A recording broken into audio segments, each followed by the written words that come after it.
It is I, Ronald Reagan, the uncommon voice for the common man, coming to you today live from Shadyside, Ohio, here in Belmont County. And in the county next to us, Harrison County, it was announced by the Harrison County School District yesterday that the parents of children that find themselves in arrears and paying the bill for their school lunch program are going to see their children fed a steady diet of cheese sandwiches and fruit cups.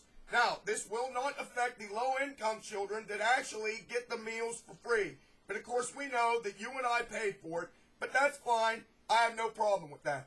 But the simple fact of the matter is that the parents that do have the money and find themselves, because of hard economic times, don't pay the bill, they're going to find their children eating cheese sandwiches and fruit cups.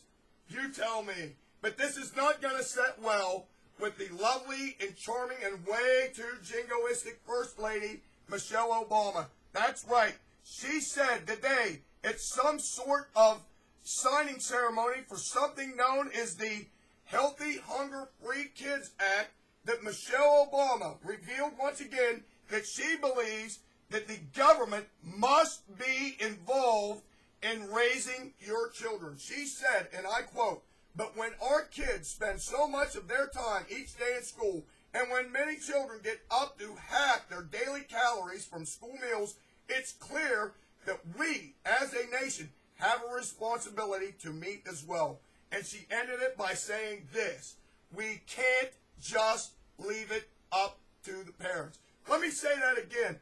We can't just leave it up to the parents. That's right. So, what we have here is we have Michelle Obama saying that we, as parents, are basically worthless. And we can't feed our children. And we don't know how to control the caloric intake. Or we're just basically worthless. So we need the federal government to step in and take care of this for us. Because the government knows best. Of course, this is the same woman in the campaign that once said that she was, for the first time in my life, proud of our country. And a lot of people were yelling about that and saying she didn't just say that. It was a slip of the tongue. Until she repeated it in another campaign speech a few hours later. This happened in Wisconsin. I remember. But this is what we get with these people. Don't you understand what's going on here? We are losing our freedoms to the federal government. And if you don't think for 1 second that the Obamas, the Democrats, and the liberals are some kind of radical Marxist socialists, that comment alone should prove it to you. We can't leave it up to the parents. So we can leave it up to the federal government. The federal government will take care of all of it for you.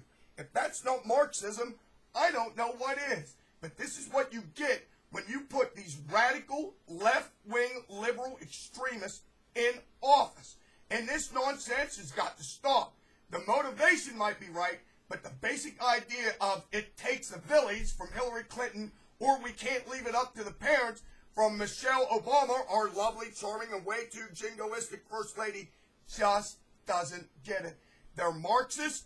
I told you that then, and I'm telling you that now. And it's not going to change until we get these leftists out of office. Until next time, this is your favorite Islamophobiac, Ronald Reagan, a man who knows that a bowl of cereal and an orange for breakfast is good for your children.